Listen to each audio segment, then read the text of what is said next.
கர்த்தருடைய பரிசுத்த நாமத்துக்கு மகிமை உண்டாவதாக. நம்முடைய கர்த்தராகிய இயேசு கிறிஸ்துவின் நாமம் மகிமைப்பட இந்த வாய்ப்பை ஏற்படுத்தி கொடுத்த சிஸ்டர் ஷீபா அவர்களுக்கு இயேசு கிறிஸ்துவின் நாமத்தில் நல்ல வாழ்த்துக்கள். இன்றைக்கு நமக்கு கர்த்தர் கொடுக்கிற டாபிக் என்னவென்றால்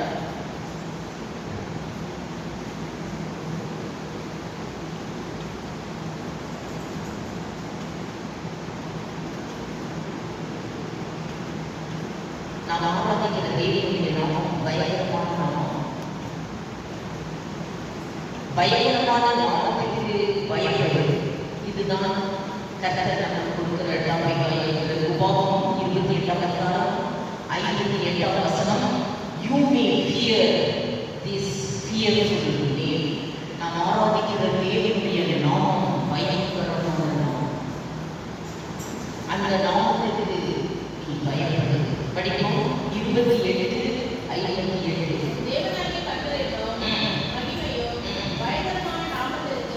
பயங்கரமான நாமத்துக்கு பயப்படுவது. தேவனாகிய கர்த்தராகிய பயங்கரமான நாமத்துக்கு நீ பயப்படுவது. இதுதான் கர்த்தர் நமக்கு கொடுக்கிற டாபிக்காக இருக்கிறது. அப்படி பயப்படும் பொழுது நமக்கு என்ன கிடைக்கிறது என்பதை பற்றி சிந்திப்போம்.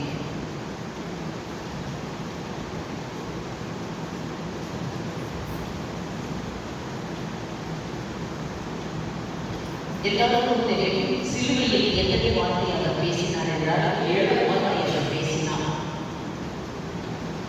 எல்லாருக்கும் வேணா, உலகத்தில் இருக்கிறவர்களுக்கு வேணா, சாகும்போது கடைசியாக சொல்ற வார்த்தையை ரொம்ப முக்கியப்படுத்திக்கணும்.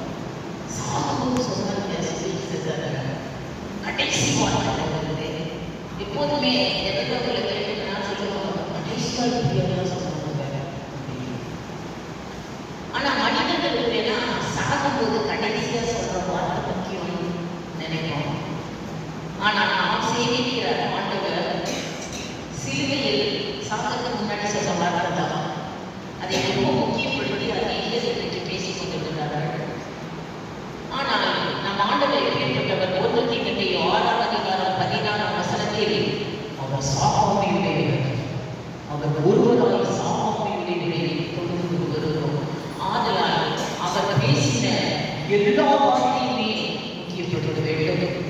சாகும்போது சொன்ன வார்த்தையை மாற்ற முக்கியம் அல்ல, அவர் சாகாமையுடையவர். அவரை படியில் 1 தீமோத்தேயு 6:16 அவர் ஒருவரை சாகாமையுடையவரை தொழுது கொண்டு வருகிறோம். சாகாமையுடையவரை தொழுது கொண்டு சாகணும். சாகாமையுடையவரை தொழுது வரவே அந்த ஞாபகத்தில் வச்சுக்கணும். அதனால் நாமும் சாவதில்லை. பாருங்கள், அவர் சிலுவையில் கடைசியாக 7 வார்த்தை பேசினார். அது மாத்திரம் முக்கியம் அல்ல, சாகாமை உடையவராக இருக்கிறபடினால் சதா காலங்களிலும் உயிரோடு இருக்கிற ஜீவனுடைய தேவனுக்கு வெளிப்படுத்தின விசேஷம் 1:15 சொல்லப்பட்டபடினால் மறித்து மண்ணோடு மண்ணாக போகக்கூடிய நம்மை போன்ற மனிதர்கள் வேண்டுமானால் சாகும்போது சொல்லும் வார்த்தைகள் முக்கியமான வார்த்தைகளாக இருக்கலாம். ஆனால் ஆண்டவர் சாகாமையுடையவராக இருக்கிறபடியினால் அவர் சொல்லும் எல்லா வார்த்தைகளுமே நாம் முக்கியப்படுத்தி இருக்கிறார் இயேசு. பாருங்கள், இந்த பூமியிலே காந்த முள் எங்கு காண்பித்துக் கொண்டிருக்கிறது? காந்த முள் எந்த திசையை காண்பித்துக் கொண்டிருக்கிறது தெரியுமா? இப்போ காந்த முள் எந்த திசையை காண்பிக்கும்? பூமியில் இருக்கிறது வடக்கு திசையை தான் அது காண்பித்துக் கொண்டிருக்கிறது. எப்படி இருந்தாலும் வடக்கு காண்பிக்கும். ஏன் தெரியுமா வடக்கு காண்பிக்கிறது? வட சங்கீதம் 47:2 வடக்கில் நான் பரலோக ராஜ்யம் இருக்கிறது, வடக்கு திசையில் தான் பரலோகம் இருக்கிறது, பரலோகத்தில் இயேசு கிறிஸ்து வீற்றிருக்கிற அந்த திசையவே தான் காண்பிச்சுட்டு இருக்கிறோம். பரலோக ராஜ்யத்தில் தான் காந்தபுரம் காண்பிக்கிறது. அது தெரியுமா? வட திசையில் என்ன இருக்கிறது? படிகள் 47:2 சங்கீதம் 47:2 வட திசையில் உள்ள சீயோன் பர்வதம் படிப்புமான ஸ்தானமும் சதா பூமியின் மகிழ்ச்சியாக இருக்கிறது. அதுவே மகாராஜாவின் நகரம், அதுதான் பரலோக ராஜ்யம் சொல்லப்பட்டது. வடதிசையில் உள்ள சீயோன் பர்வதம், அதுதான் பரலோக ராஜ்யம், அதுதான் ராஜா வீற்றிருக்கிற நகரம் என்று எழுதப்பட்டது. வடதிசை அதை தான் வாங்குகள் காண்பித்துக் கொண்டே இருக்கிறது. அந்த இடத்துக்கு புறப்படுங்கள் என்று சொல்லி வடதிசையிலாம் பரலோகம் இருக்கிறது, இயேசு வீற்றிருக்கிறார் என்று சொல்லப்பட்டிருக்கிறது. பாருங்கள், இது எதற்கு சொல்லப்படுகிறது என்றால் அத்தனை வார்த்தைகள் ஜீவனுள்ள வார்த்தைகள், இயேசு கிறிஸ்துவின் அத்தனை வார்த்தைகள். அதில் கடைசியாக ஒரு வார்த்தையை சொன்னார் சாகாமை உடையவர். மத்தேயு 24:35 வசனத்தில்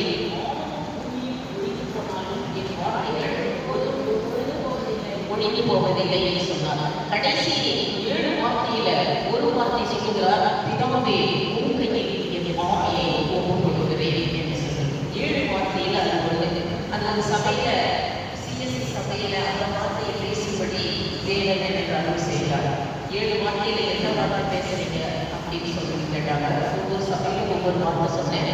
அப்போ பிதாவே உன் கையில் என் ஆவியை ஒப்புக் கொடுக்கிறேன் என்று சொன்னாங்க. பாருங்கள், யார் கையில நம்ம ஆவியை ஒப்பு கொடுக்கணும்னு சொல்லி இந்த பூமியில இயேசு கரெக்டா டைரக்ஷன் காண்பிக்கிறார். யார் கையில் ஒப்பு கொடுக்க வேண்டும் என்று சொல்லி, பிதாவே உன் கையில் என் ஆவியை, அதை விட்டுட்டு யார் கையிலேயாவது உங்க ஆவியை ஒப்பு கொடுத்தீங்க அவ்வளவுதான். என் உயிர் நீ, உன் உயிர் நான் என்று சொல்லி யார் கையிலேயாவது உங்க ஆவியை ஒப்பு கொடுத்தீங்க பந்தாடுவாங்க. உங்க ஆவியை பந்தாடுவாங்க. அப்புறம் வாழ்க்கை கத்தி இப்போ ஒருத்தர் என்ன பண்ணிட்டான், இந்து பக்கா சமுத்திரத்துல ஜலஞ்சிட்டான். இன்னொருத்தன் நீ நம்பலனா அப்படின்னு சொல்லிட்டு நேரா போய் குதிச்சுட்டான். இன்னொருத்தி என்ன பண்றா, உன்னை நம்பலனா அப்படியே மண்ணை திட்டி கொளுத்திட்டு சாரா. கையிலையும் ஆவியையும் கொடுக்கிறாரு. கர்த்தர் தேசம் கரெக்டாக டைரக்ஷன் சாகும்போது கரெக்டாக ஒரு வார்த்தையை சொல்றாங்க, பிதாவே உன் கையில் என் ஆவியை ஒப்புக் கொடுக்கிறேன்.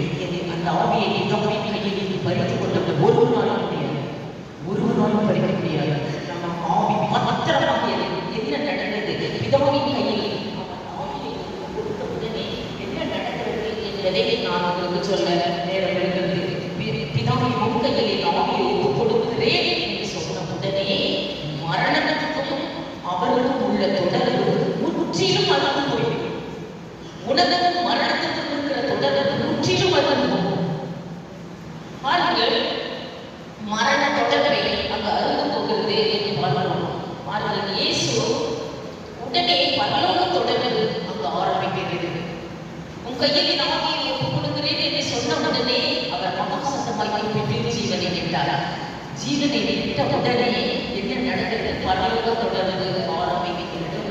என்றைக்கு கையில் ஆவியை ஒப்புக் கொடுத்து இந்த உலகத்தை வாழும் பொழுதுதான் பரலோக தொடர்பு உங்களுக்கு ஆரம்பிக்கும். உடனே இயேசுக்கு பரலோக தொடர்பு வந்துவிட்டது. பாருங்கள், அவர் உடனே அவர் இறந்தார். உடனே அவரை சுற்றி கல்லறைகள் வைத்தார். கல்லறைகள் எட்டி பார்க்கிறார்கள், பரலோக தொடர்பு வந்துவிட்டது. பாருங்கள், உடனே யோவான் 20:13 அவர் சரீரம் வைக்கப்பட்ட இடத்திலே யாவரும் கொண்டிருக்கிறார்கள். பரலோகத்திலிருந்து வந்து உடனே பரலோக தொடர்பு ஆரம்பித்துவிட்டது. அவர் கடைசியாக சொன்ன வார்த்தை, உன் கையில் என் ஆவியை ஒப்புக் கொடுக்கிறேன் என்று சொன்ன உடனே பிதாவுக்கும் அவருக்கும் பரலோக தொடர்பு ஆரம்பித்த உடனே அவர் சரீரம் பூமியில் வைக்கப்பட்ட இடத்திலே யாரும் வந்து கொண்டிருக்கிறார்கள். படியில் 11:12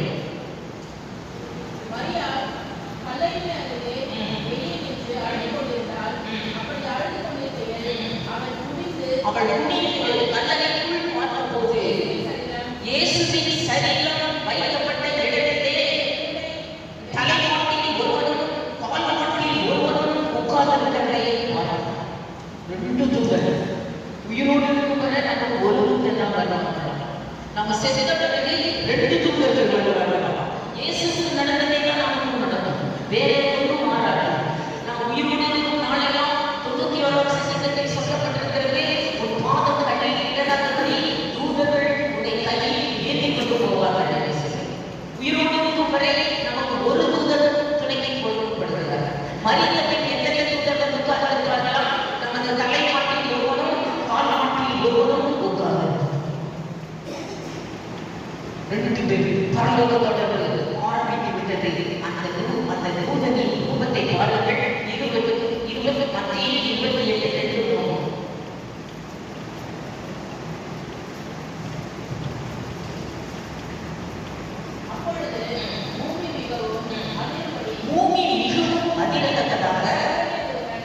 இருந்தது. மோனத்திலிருந்து புறப்பட்டு வந்தான்.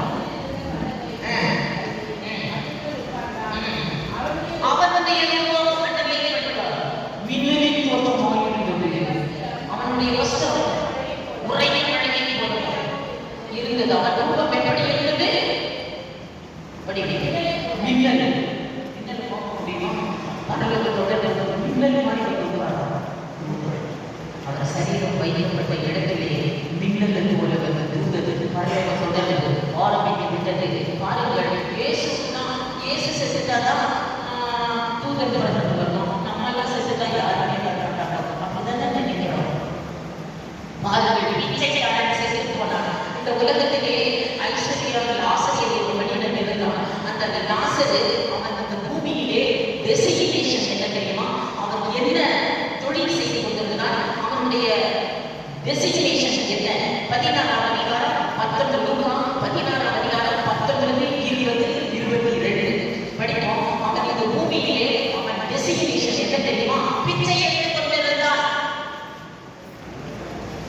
ஐஸ்வர்யவான் வாசகத்தில் உட்கார்ந்து அவன் டெசிக்னேஷன் என்ன? பூமியில பிச்சை எடுத்துக் கொண்டிருந்தான். பிச்சைக்காரன் சென்றுதான். யார் வந்தது? ஐஸ்வர்யம்.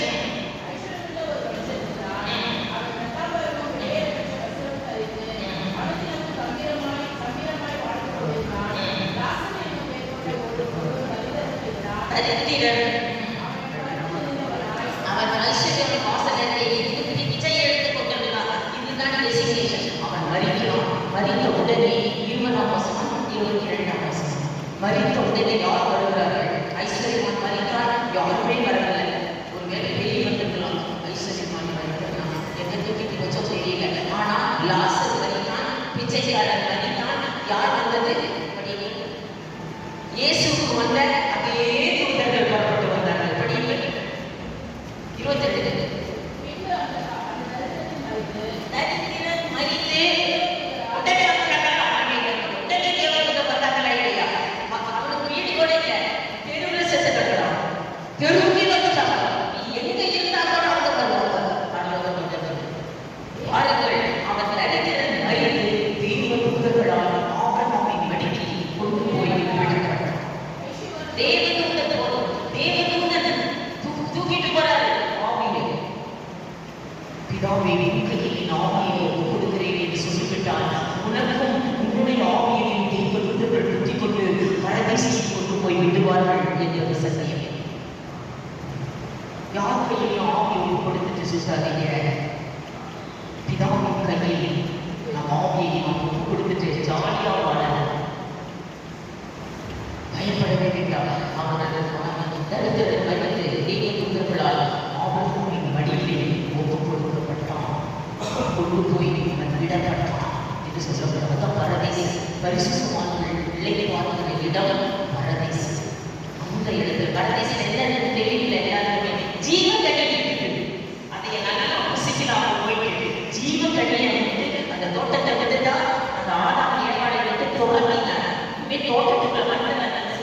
தோட்டத்துக்குள்ள வந்து தொடர்ந்து விட்டு அந்த காவல் வச்சார். இப்போ பரதேசி மத்தியில் இருக்கிற ஜீவ வச்சு தனிமையிலே கொண்டு போய் யார் விட்டுக்கிறாங்க?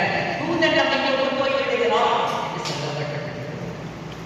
ஈஸியான ஜீவ கல்வியில் இடத்துக்கு போயிடலாம். நம்ம பூமியில் செய்ய வேண்டியது நம்மளுடைய ஆவி ஆத்மா சரீரத்தை ஆண்டவரிடம் ஒப்புக் கொடுத்து விட்டது. பிதாவே உன் கையில் என் ஆவியை இன்றைக்கு நான் ஒப்புக் கொடுக்கிறேன் என்று சொல்லி நாம் இந்த உலகத்தில் வாழ வேண்டியவர்களாக இருக்கிறோம். இதுதான் சிலுவை நமக்கு கற்பித்து கொடுக்கிற ஒரு பாடமாக இருக்கிறது. அவர்கள் இப்பொழுது 2 நிமிஷத்தில் இந்த பாட்டை நாம் பாடி அந்த அர்ப்பணிப்பை நாம் செய்ய வேண்டும். அர்ப்பணிப்பே நான் அர்ப்பணிப்பே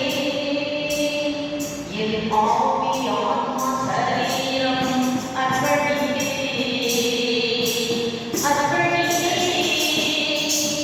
அர்ப்பணிப்பே என் ஆவி ஆத்மா சரீரம் அர்ப்பணிப்பே என் ஆவி ஆத்மா சரீரம் அர்ப்பணிப்பே.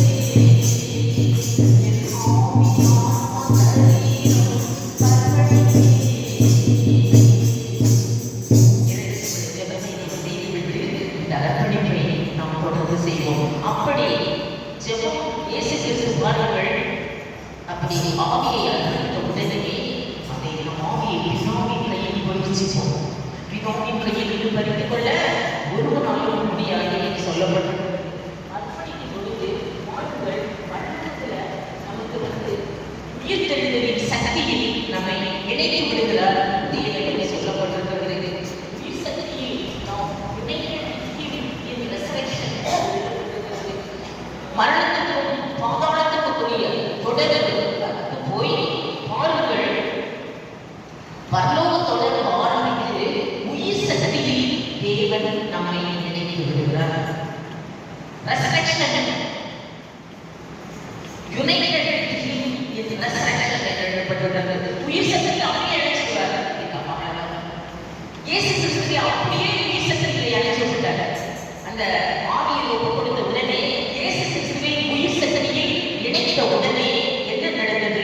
அவரை கொண்டு குழியில் வைத்து விட்டார்கள். அவர் தன்னுடைய குழியை நாளை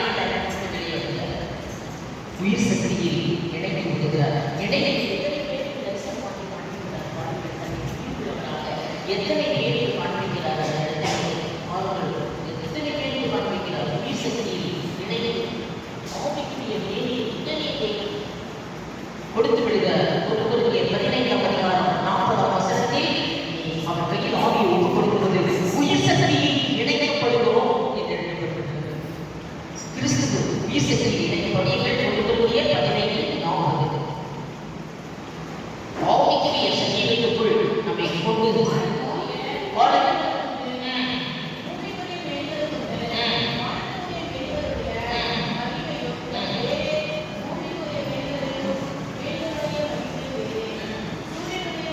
வானத்துக்குரிய சரீரத்தின் மகிமையை அவர் கொடுத்து விடுகிறார்.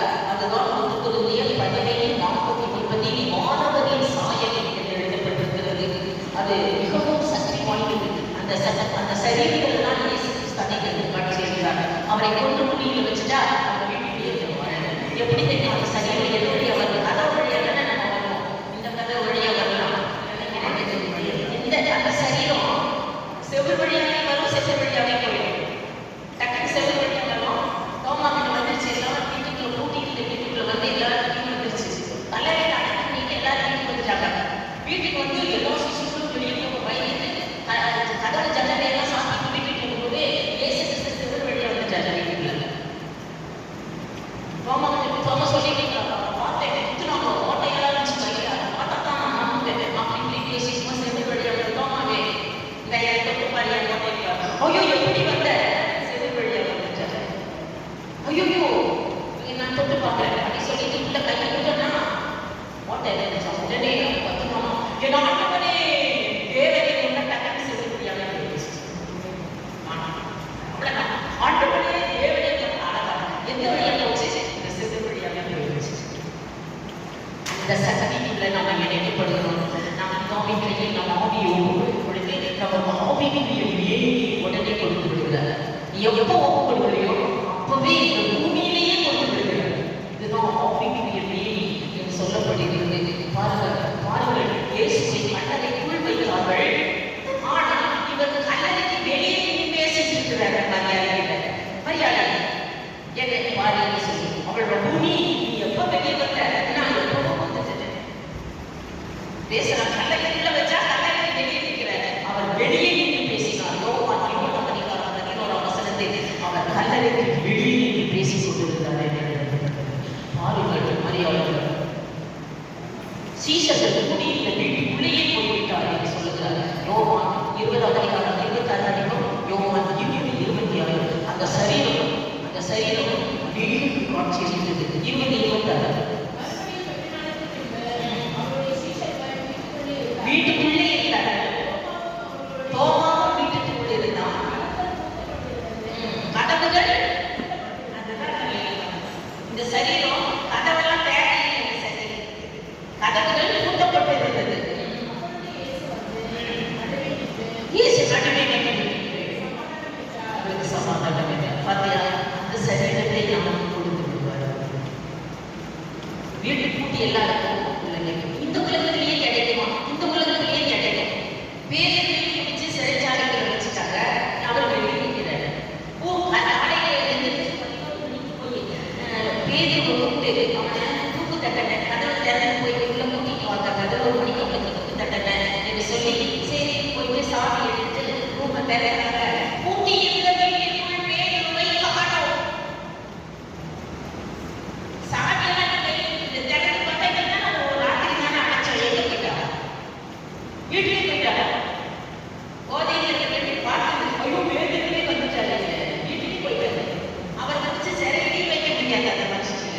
பிதாவின் கையில் ஆவியை ஒப்புக் கொடுத்தவர்களை யாருமே இந்த உலகத்திலே போற்ற முடியாது.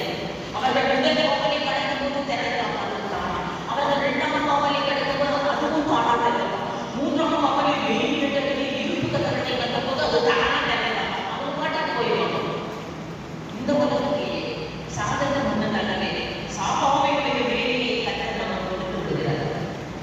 ஊட்டியிருந்த சிறைக்குள் வேலையுடைய காணும் யாருமே அழைச்சி வைக்கிறீங்க. காரணம் என்ன தெரியுமா?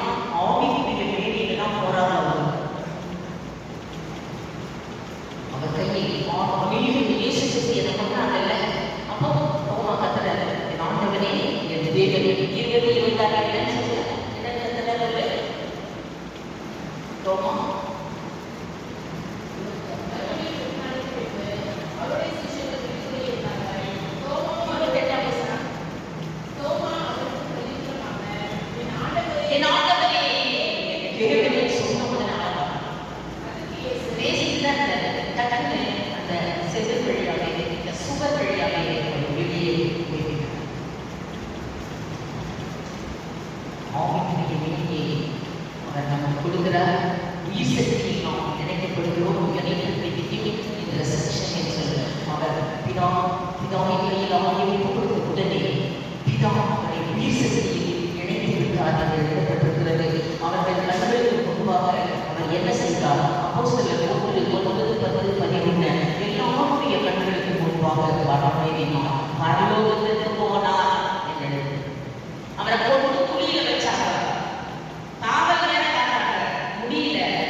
எப்போ வரையோ எங்கே போவோம் எப்படி போவோம் திடீர்னு பணம் எடுத்துக்கொண்டாலும் எடுத்துக்கொள்ளும். எலியாவை போல ஏனோக்கை போல ஏனோக்கை சடனே திடீரென்று எடுத்துக்கொள்ளப்பட்டோம், திடீர்னு காணாமல் போயிட்டார்.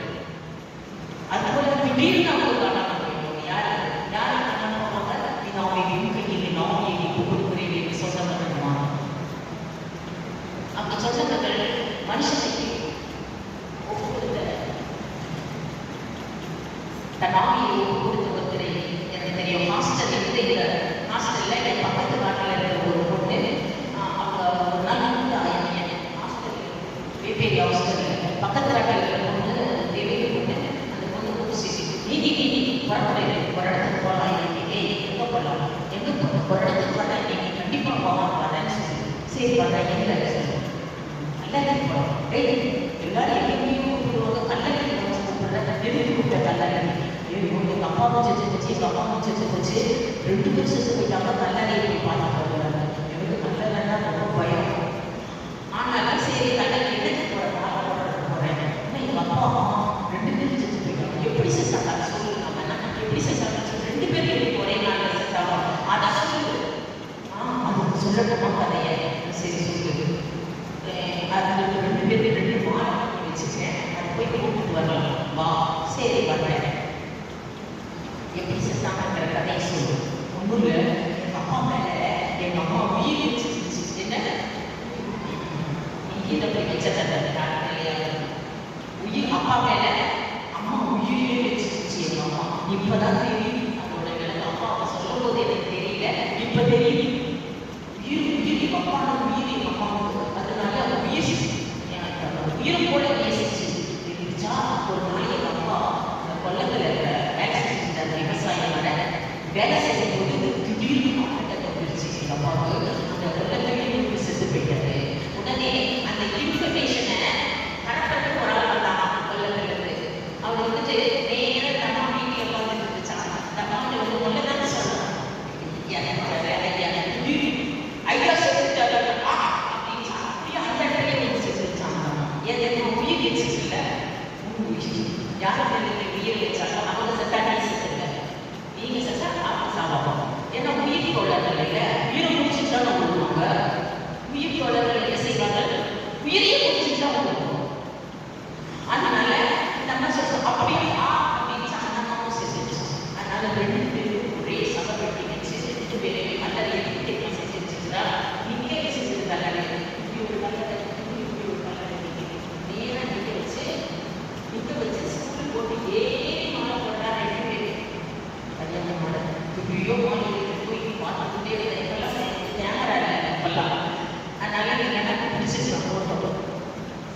உயிர் தோழர்கள் எப்படி செத்துக்கிறார்கள் பார்த்தீங்களா, அப்படியே மாலை போட்டா. அதனால உயிர் யாருமே கொடுத்துறாதீங்க, உயிர் செத்துக்கிறாங்க. பிதாவே உண்மையில் என் ஆவியை யாருக்கையும் கொடுத்துட்டு சொல்ல வேண்டாம், அன்பு கூறுங்கள். ஆனால் உயிரை கொடுத்தவனே உடனே இயேசு பிதா அவரை எழுப்பி விட்டார். உடனே எழுப்பி விட்டார். உடனே இயேசு கிறிஸ்து நான் பிதாவிடம் என் ஆவியை கொடுத்தபடியினால் அவர் என்னை உயிரோடு எழுப்பி விட்டார் என்று சொல்லி 500க்கு அதிகமான பேருக்கு காட்சி அளித்தார். எத்தனை பேருக்கு படியுங்கள்? மார்க் 16:9 மகதலேனா மரியாளுக்கு முதல் தரிசனமானார். இரண்டாவது கல்லறையை பார்க்க வந்த ஸ்திரீகளுக்கு மத்திய 28:1 எவ்வாவுக்கு போன 2 சீடர்களுக்கு லூகா 24:13 சீமோன் பேதுருக்கு லூகா 24:34 10 சீடர்களுக்கு யோவான் 20:19 13 சீடர்களுக்கு யோவான் 20:26 கலிலேயா மலையில் உள்ள 13 சீடர்களுக்கு மத்திய 26:16 7 சீஷர்களுக்கு யோவான் 21:1 மத்தியாவுக்கு அப்போஸ்தலர் 1:26 500 பேருக்கு அதிகமான சகோதரருக்கு அதை படியுங்கள். 1 கொரிந்தியர் 15:6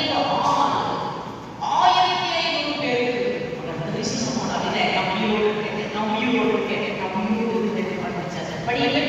1 கொரிந்தியர் 15:6 அதன் பின்பு அண்டர்லைன் பண்ணுங்க.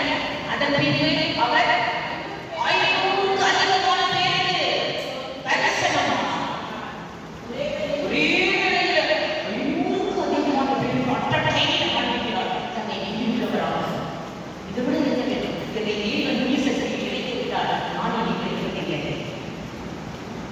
என்று காண்பித்தார். ஸ்தேவானுக்கு அப்போஸ்தலர் 7:55 அப்போஸ்தலனாகிய பவுலுக்கு அப்போஸ்தலர் 9:1 அப்போஸ்தலர்களுக்கு அத்தனை அப்போஸ்தலர்களுக்கு 1 கொரிந்தியர் 15:7 அத்தனை அப்போஸ்தலர்களுக்கு தரிசனமானார். இயேசு கிறிஸ்துவுக்கு எத்தனை சீடர்கள் இருக்கிறார்கள்?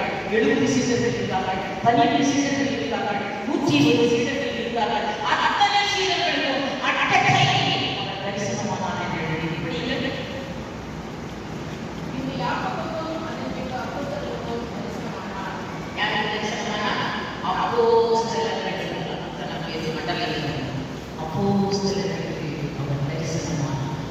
தன்னை உயிருள்ளவராக அவர் காண்பித்தார்.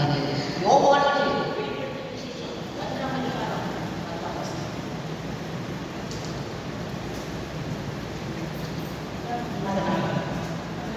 எப்படி அத்தனை பேர்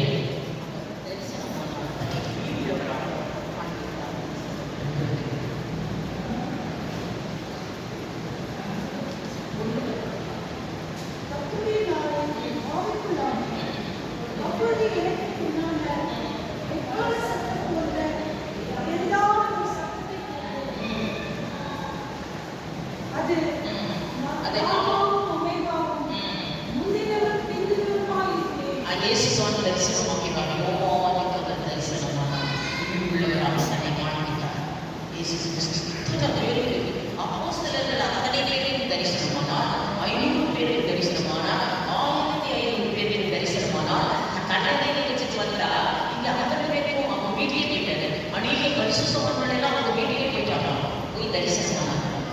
அப்படின்னா அநேக நித்தரை அடைந்திருந்த அநேக பரிசுத்தவான்களுடைய கல்லறை விழுந்து அநேக காட்சியளித்தார்கள் என்று பொங்கியிலே ஆகியோரை கொடுக்கிறேன் என்று சொல்லிவிட்டு போகும் பொழுது நாம் உயிர் சக்தியில் இணைக்கப்படுகிறோம். உயிர் சக்தியில் இணைக்க உடனே தேவன் நமக்கு ஆவிக்குரிய வேலையை கொடுத்து விடுகிறார். ஆனால் அவர் உயிர் சக்தி, அதனால் பெரிய மகா பெரிய தேவன் பெரியவனை செய்து நாம் இந்த உலகத்தில் பேராதரவு பெற வேண்டும். பாருங்கள், அந்த பயங்கரமான நாமம், அந்த நாமத்துக்கு மனிதன் பயப்படும் பொழுது எப்போதும் மனிதனுக்கு நம்ம உதவி செய்ய வேண்டாம், வேறொரு செட்டப் ஏற்பாடு செய்திருக்கிறார். நமக்கு வேறொரு ஏற்பாடு.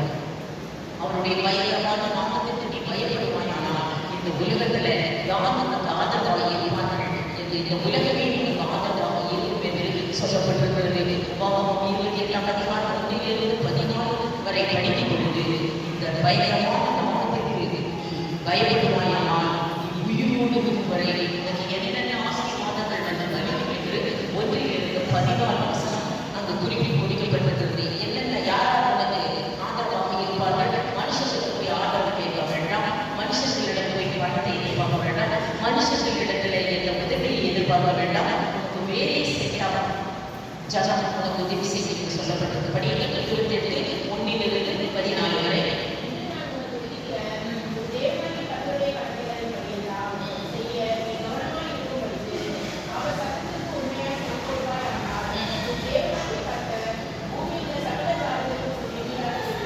எல்லா ஜாதியையும்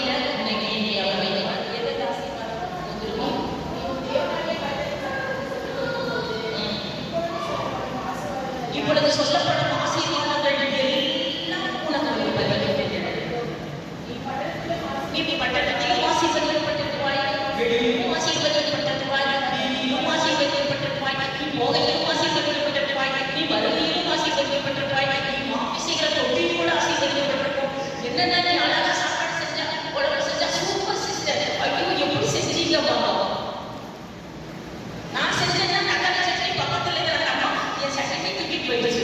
எப்படிதான் செஞ்ச? நான் கூட தக்காளி சட்னி செய்யல, இவ்வளவு நாள் அடிக்க மாட்டேங்குது சிஸ்டர், தூக்கிட்டே போயிடுச்சு. ஐயா, எனக்கு சமைக்கவே தெரியாது, ஆனா எப்ப பார்த்தாலும் தக்காளி சட்னி நீ எதை செஞ்சாலும் அது நான் சொல்றேன். நீ மாவு செய்யற தொட்டி கூட அதுல ஒரு ஆசீர்வாதம், அது நான் சொல்ல. அதை படிச்சுட்டே பண்ணீங்களா? எதில் ஆசீர்வதிக்கப்பட்டிருக்கிறதோ பூமியே உனக்கு பேராதமாக இருக்கும். படிங்கள் 4 அப்புறம் 11. கர்த்தத்தின் கனினா பிள்ளைகள், கர்த்தத்தின் கனி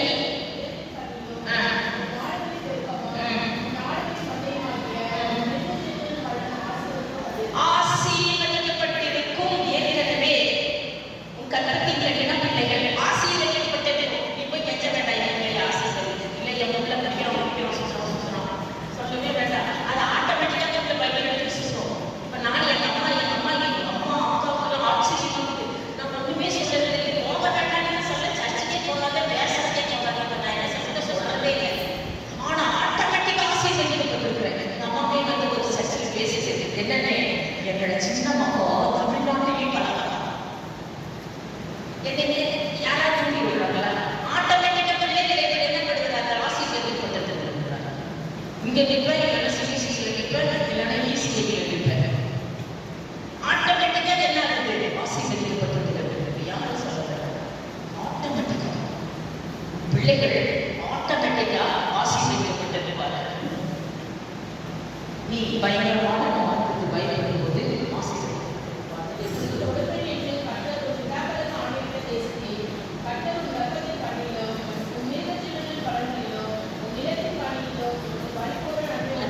பரிபூரண நன்மைக்காக அப்படி செய்வார். அப்படி பயங்கரமான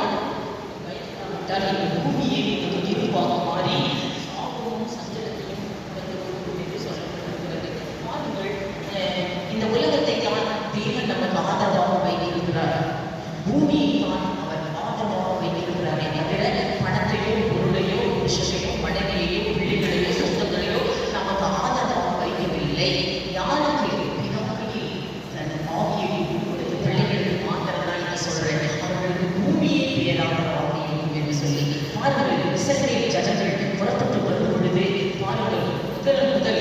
யாத்திரையாகமம் 14ஆம் அதிகாரம் 10ஆம் வசனத்திலே இஸ்ரவேல் ஜனங்களை அந்த எகிப்தியர் அனுப்பிவிட்டு பார்வோனும் அவன் சேனைகள் நீங்கள் போங்கள் என்று அனுப்பிவிட்டு பின்னாடியே பார்க்கிறாங்க.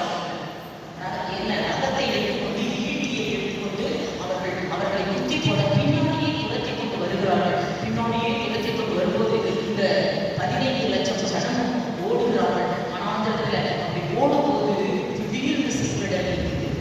பார்த்தா முதல்ல முன்னாடி செங்கடல், பின்னாடி பார்வோனும் அவன் சேனைகளும் அவர்களை குத்தி போட துரத்தி கொண்டிருக்கிறது.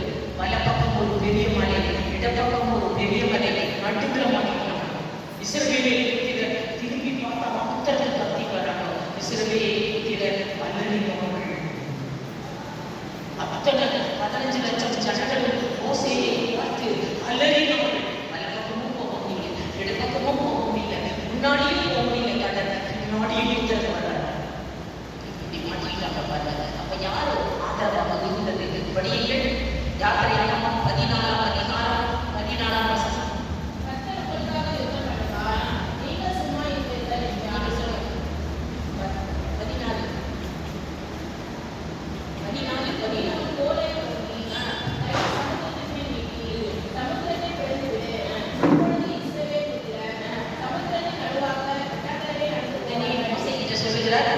சமுத்திரத்தின் மேல் ஈட்டு அவர்களுக்கு வழி கொடுக்கும்.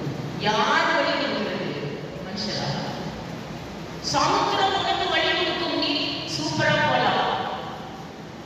நீ சமுத்திரத்துல ஈட்டு போல உனக்கு வழி கொடுக்கும். ஜலம் உனக்கு பேராதரமாக இருக்கிறார். முதலில் அவர் நீட்டிட்ட உடனே ஜலம் இருபுறம் மதிலாக அவர்களுக்கு பாதுகாப்பு சுவராக இருக்கிறது என்று யாத்திரையாகமம் 14ஆம் அதிகாரம் 22 ஜலம் பூமியில் இருக்கிற ஜலம் உனக்கு பாதுகாப்பு மதிலாக இருக்கும்.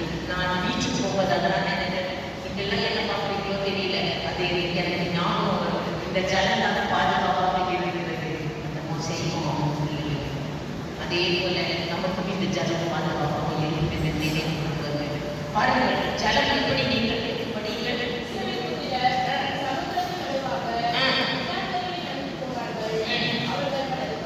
அவர்கள் வலதுபுறத்திலும் இடதுபுறத்திலும் ஜலம் அவர்களுக்கு பாதுகாப்பு சுவராக நின்றது. யார் பாதுகாக்கிறது தெரியுமா? பூமியில் இருக்கிற ஜலம் பாதுகாப்பாக இருந்தது. அவர்கள் திரும்பி பார்க்கும்போது சங்கீதம் 78:53 அவர்கள் சத்துருக்களை கடலில் மூடி போட்டது என்று சொல்லப்படுகிறது. The sea covered the enemies. சத்துருக்களை எல்லாம் இந்த பூமியை மூடி போடும்.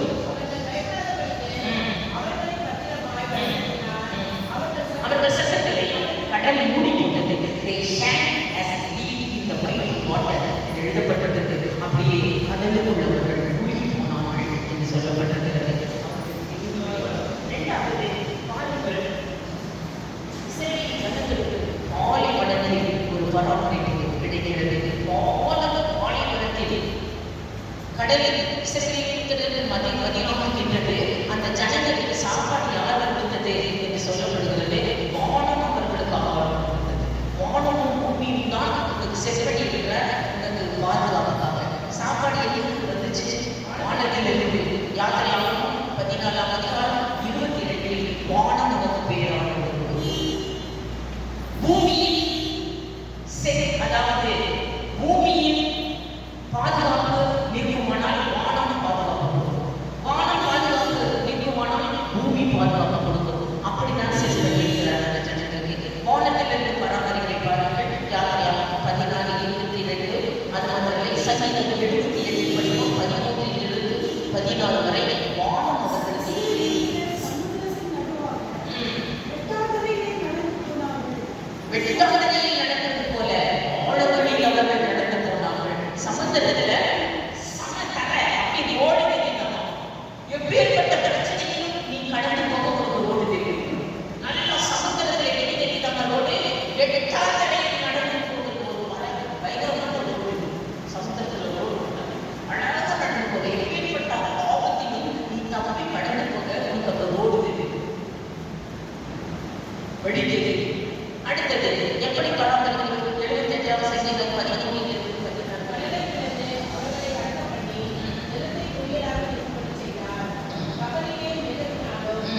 சத்துருக்கள் ரத்தத்தையே குடிக்க கொடுப்பாரு. அவங்க சத்துருக்களுக்கு என்ன பண்ணிட்டாரு? அவங்க கைப்பற்றிட்டு நான் என்ன வருவேன்? ரத்தம் வருது.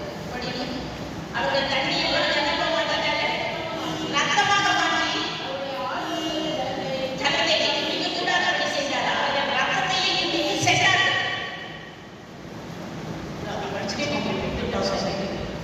இவர்களுக்கு கண்மலையிலிருந்து நீரோட்டங்கள் விடப்பட்டது. அடையை அதிகோர ஒளிவர்கள் செய்து நல்லா குடிச்சு குடிச்சாங்க.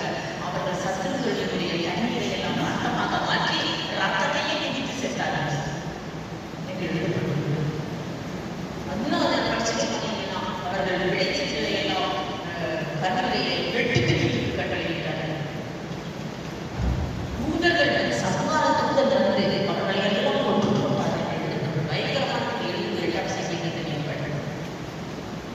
இவர்கள் பூமியை ஆதரவாக வைக்கிறார்கள். வானத்தை ஆதரவாக வைக்கிறார்கள். பயங்கரமான நாமத்துக்கு பயப்படுகிற மோசேயை யாரும் திட்ட முடியாது. நீ பயங்கரமான நாமத்துக்கு நீ பயப்படுவாயா?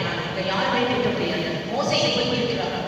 ஒரு கூட்டம் மோசையை கேட்டுனாங்க. 17 அதிகாரம் 32 33 அந்த பயங்கரமான நாமத்துக்கு பயப்படுகிற ஒரு மனிதனை நீ திட்டி விட்டால் என்ன நடக்கும் தெரியுமா உனக்கு? படியுங்கள் 16 32 33 பூமியை விழுங்கி விட்டது. ஒரு கோத்திரம் 1,00,000 பேர் பூமிக்குள்ள போயிடுச்சு. ஒரு கோத்திரமே போயிடுச்சு பூமிக்குள்ள. பூமி பிளந்து தாத்தா அபிரகாம் கூட்டத்தை விழுங்கி விட்டது என்று எழுதப்பட்டிருக்கிறது. யாரும் திட்டம் போட முடியாது. படியுங்கள் 16 32 33 எண்ணாம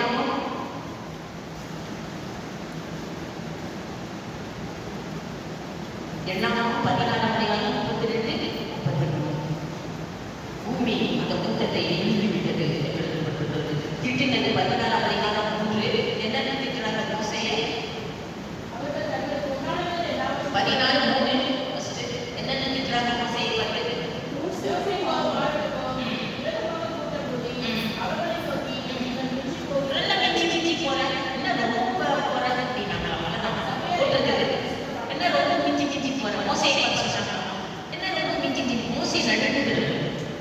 தேவனாகிய கர்த்தருடைய நாமத்துக்கு பயப்படுகிறது. அவரை பார்த்து என்ன ரொம்ப மிஞ்சி மிஞ்சி போறாங்க பேசுறாங்க. மிஞ்சி மிஞ்சி போறேன்னு சொன்ன உடனே என்ன நடந்தது? 16 அதிகாரம் 13 14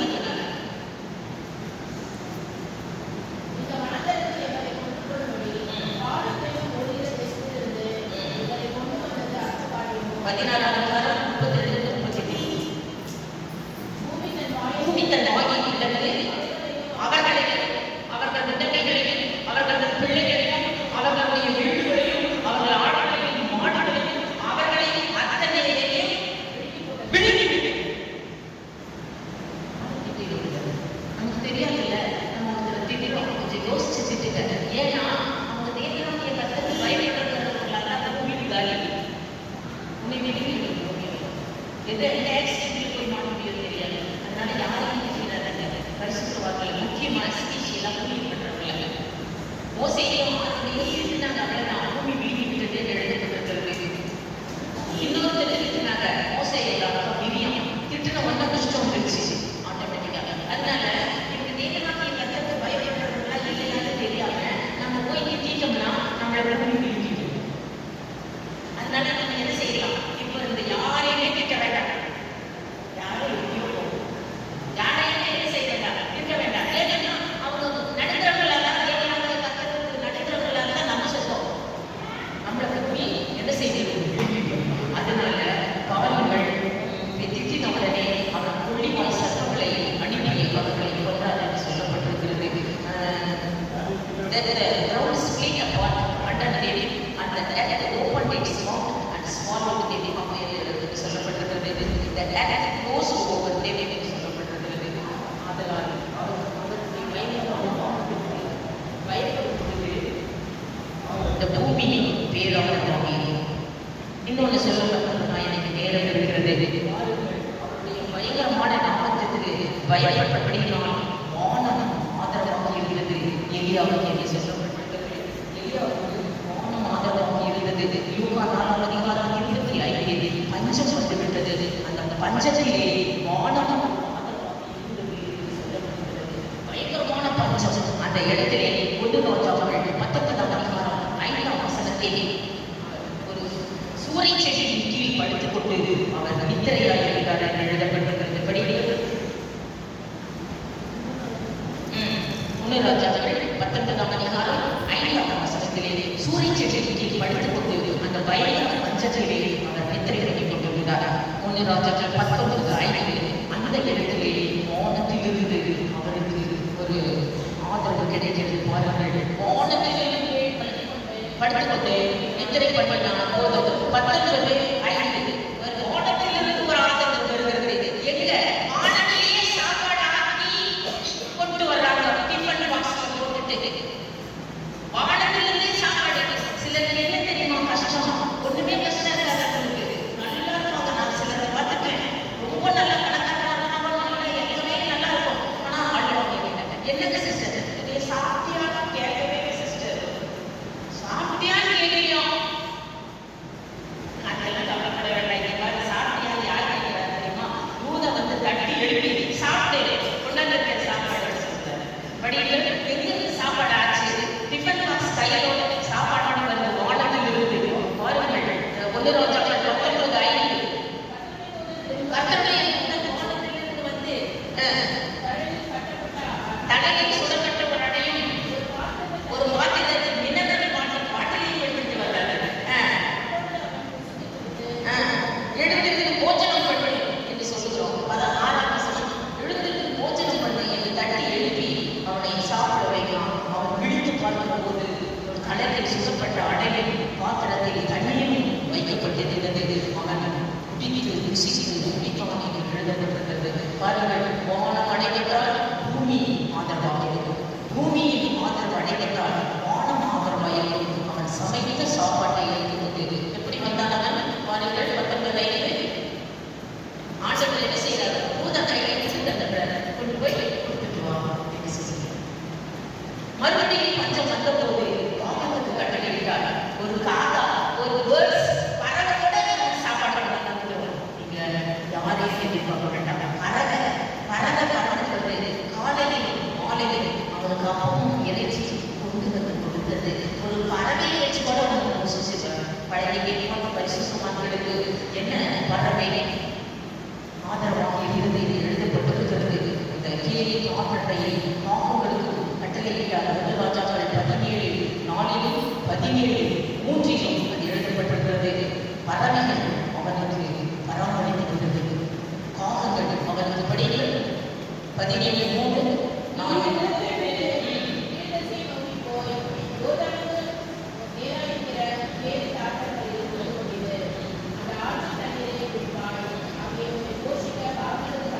காகங்களுக்கு கட்டளையிடுவே.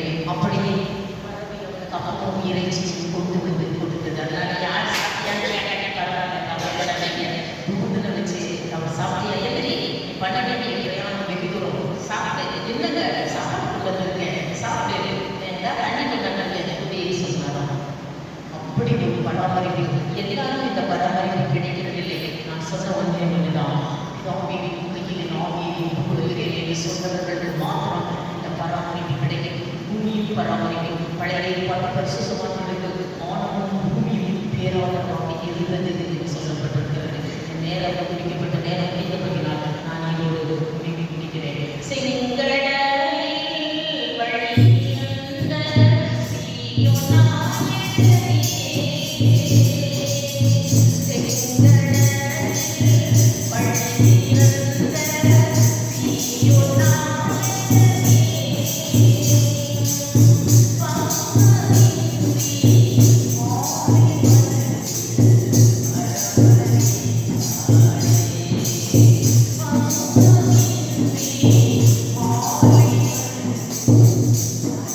Thank you.